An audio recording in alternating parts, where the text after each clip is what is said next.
Fala, rapaziada, deixa eu diminuir esse som aqui, essa musiquinha aí animada. Segunda-feira, quer dizer, terça-feira, né? Tô ficando doido já. Terça-feira rolando. E aí eu perdi meu tempo vendo o discurso do Bolsonaro e queria compartilhar as minhas impressões com vocês. Se vocês acharem pertinente, ok. Se não acharem, sejam educados, mas a ideia é o seguinte: Bolsonaro, no discurso da ONU, que é um discurso de inserção internacional, onde você quer se mostrar ao máximo um país mediano. Em que sentido um país mediano? Um país que seja mediador de todos os outros países para que você consiga de forma fácil dialogar e, obviamente, garantir algumas vantagens no processo de inserção internacional. Bolsonaro acaba de se alinhar ainda mais à direita desse processo, aproveitou o discurso da ONU para fazer uma mesma propaganda eleitoral que ele perdia um minuto para falar, que é basicamente dizer que o problema do país chamado Brasil se chamava ideologia, corrupção. Você acabando com a corrupção e resolvendo a ideologia de esquerda, o país tem tudo para crescer. E a mais, aliado a Deus e aliado ao nacionalismo, que não sei até que ponto é nacionalismo que ele prega, você teria um crescimento nunca antes visto no país, porque o Brasil é um país do futuro, obviamente, né? Baseando-se nas tentativas fracassadas do passado. Ele esqueceu de falar isso. Então esse é um discurso que é muito lastreado no que a gente já viveu, no que a gente já foi, e mais uma vez batendo e agarrando-se na tecla de corrupção. O capital político do Bolsonaro é isso: é nunca ter sido indiciado a nada durante 28 anos na carreira parlamentar. Esse é o currículo do Bolsonaro.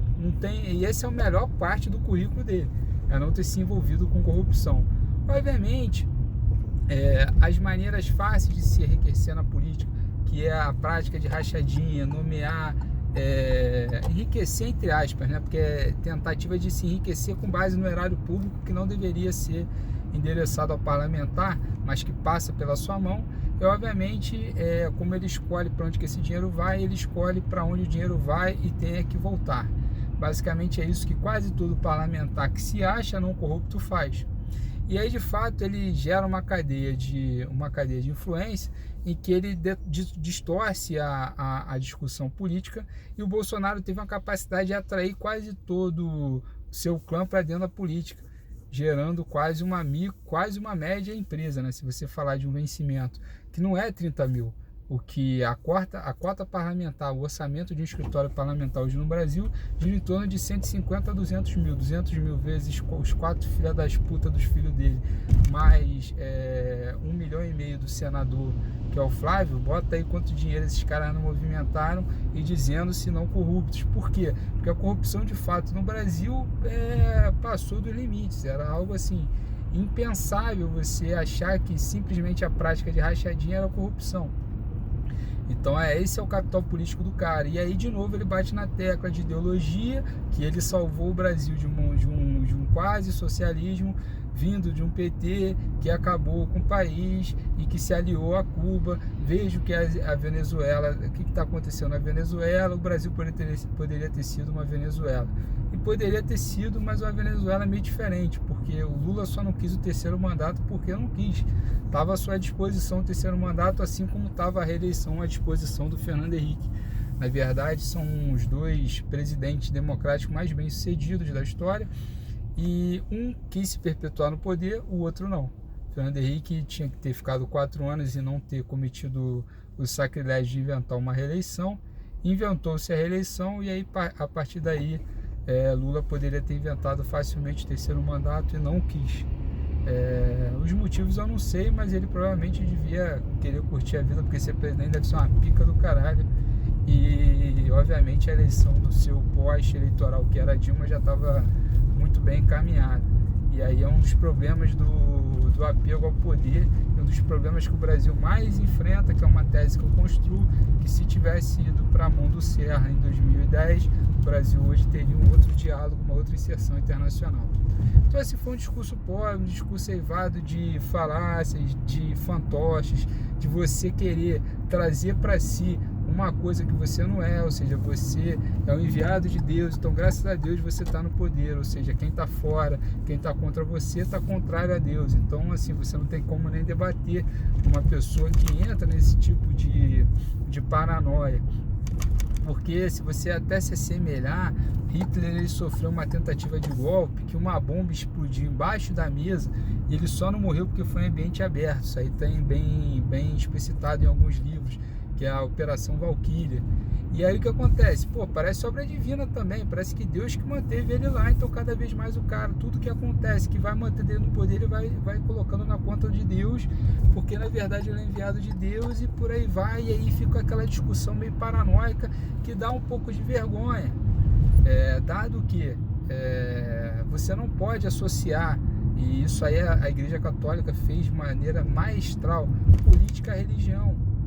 Simplesmente porque você causa mais divisão e a religião não quer dividir ninguém. A religião, na verdade, quer aceitar todo mundo. Essa é a mensagem de Cristo.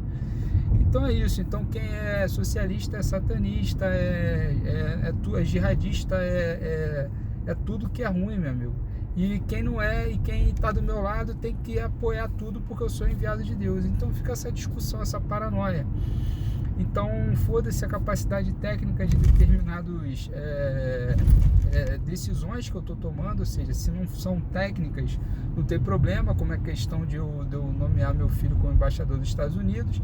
E o único país que ele mencionou no discurso dele da ONU como aliado são os Estados Unidos, que nunca tiveram tão fechados. Então você para para pensar e você começa a tentar entender qual é o papel do Brasil. E aí tem um livro aí do professor Nogueira Júnior, que foi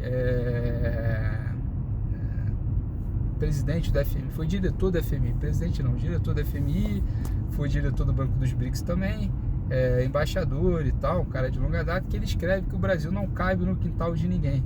E é uma verdade, só que na realidade o Brasil está cabendo no quintal da família Bolsonaro, está cabendo num quintal ideológico pobre, de quase unidimensionalidade, ou seja, é um vetor onde se você passa de uma determinada medida, você tá caindo no lado negro, ou seja, é um vetor preto e branco. Então não é nem um vetor contínuo, né? Um vetor discreto, 0, 1.